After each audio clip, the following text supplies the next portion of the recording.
So get in shape. I highly recommend, like, the first thing, like, strongly recommend for young guys, like, for the love of God, get in shape. It'll never be easier. You'll never have more time. I had one of my sales guys who I said, dude, I don't see you at the gym. And he said, I'm just really busy. And I just, like, looked at him and I was like, you will never have more time and less responsibility than you do now. So I kind of used the James Clear thing. I said, hey, if you can't make it work now, accept that you're never going to be in shape for the rest of your life. Mm-hmm. He was like, whoa. I was like, think about it. Rid yourself of right. Yeah. I was like, you're just never going to be in shape. He was like, well, I mean that. I was like, right. So do it or don't, but stop wanting it. And so, back to that point. So I think that getting in shape just dramatically enhances the people that you can hang out with. Like, and I have this belief from humans in general. All humans at ideal body weight and like normal levels of musculature are almost all attractive. Like at like a 1 or 0 binary scale of attractive, like almost all humans are, just purely physically. And so, like, just don't have that be a constraint for you. Like, don't have it be a negative at the very least. Yeah. Right. I've got this limitation and that limitation and another limitation. It's like, okay, you're just adding another. Yeah. I think Peterson said something like, they say they're depressed. He's like, well, you're living in your mom's basement, you're unemployed. It's like, you didn't give yourself a chance. Now, if you're in shape, you're rich, you do all these, you've achieved whatever you've achieved, doesn't have to be rich, but you've achieved whatever you want to achieve. If you're still depressed, then we can talk about it. But until then, you haven't even given yourself a shot. Yeah. I can't find girls. Well, are you any of these basic things? No. Well, then do that first. The rich thing is more, I mean, obviously for me, I think Professor G. Galloway said this. It's more about the signal that you have the ability to gain resources more than having them. And so, like, if you think about trust fund kid, now there is the element of having money, which does, for sure, there are girls who just want the money. But if you compare that to the young, hungry guy, I don't know if they win in a head-to-head, right? And it's the same reason that the starving artist sleeping on his friend's couch, but who's got lots of upside potential, is attractive. Yeah. It's like, but he fucking has one guitar and a pair of boots to his name. Like, how is that? Well, yeah, but so did Dylan. look at the predictors that I'm seeing here. Look at the fucking early onset alarm warnings of something potentially great in his future. Yeah. So, get in shape, signal that you are ambitious and that you plan on pursuing whatever it is that you're going after. And then finally, it's just, don't be a jerk. Like, I'm not saying you have to be the world's sweetest whatever, but just don't be a dick. If you do those 3 things, like, you'll be able to get whatever girls you want. What does don't be a dick consist of? Great question. So it would probably be the behaviors that, so that is a bucketed term for many behaviors underneath of it. That basically would just decrease the likelihood that a girl would want to continue to fraternize with you. But, like, specifics, like, and I think that'll also depend on the girl, to be real. So girls might prefer this. So whatever your target girl is, she probably has a bucket of behaviors. Now, that's different than do what she wants. Very different. Is there something that is non-negative to me that is beneficial to her? Do as many of those things as you can.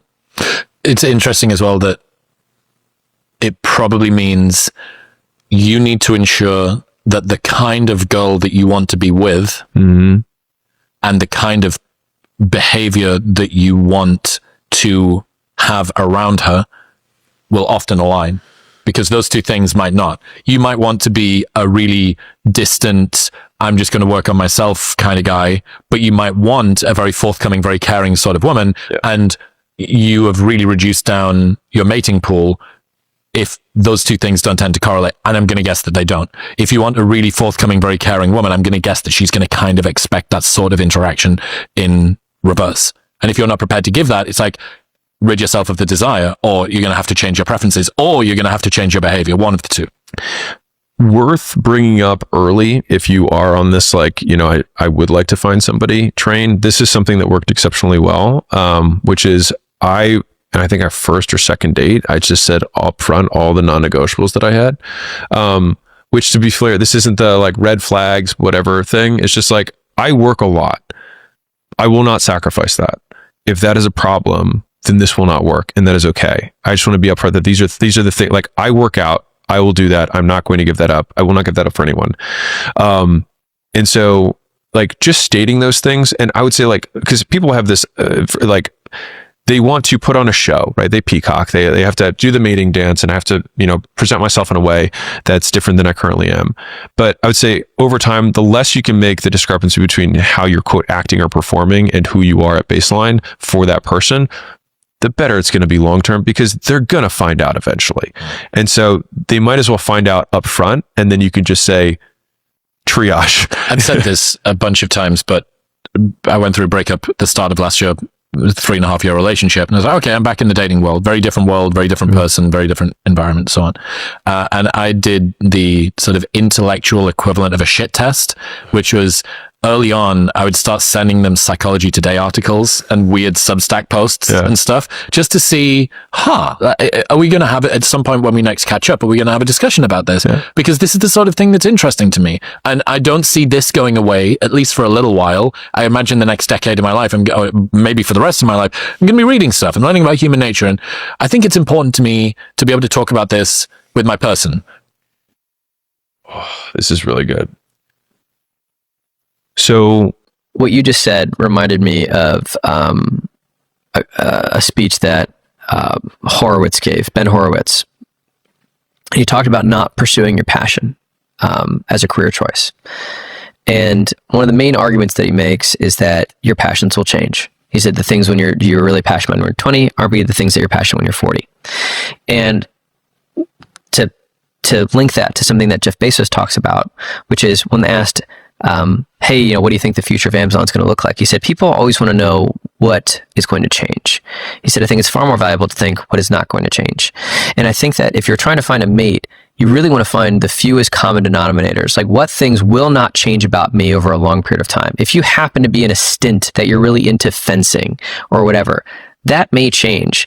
And I think that's where, like, in some ways, it lowers the bar for the quote perfect match, because trying to find the perfect match today versus that same match 50 years from now, virtually impossible. And so if we accept that many of the things that are surface level today are going to disappear on a longer time horizon, then there's only going to be the few things that actually matter, which are going to be, what are the behaviors under duress, right? What are the core things about myself and my behavior set that I find it unlikely that will change over a long time horizon? What are the things that are predictive of the things that end up manifesting? Like, what is it that underpins this? What are the foundations? And so I think that if you can, and it's probably just a handful of big rocks rather than hundreds of pebbles. And so when girls have and guys too, right, have the big list of like the 100 things that I can never have, it's like, you probably should have 3 that you must, and then kind of ignore the rest, because that's the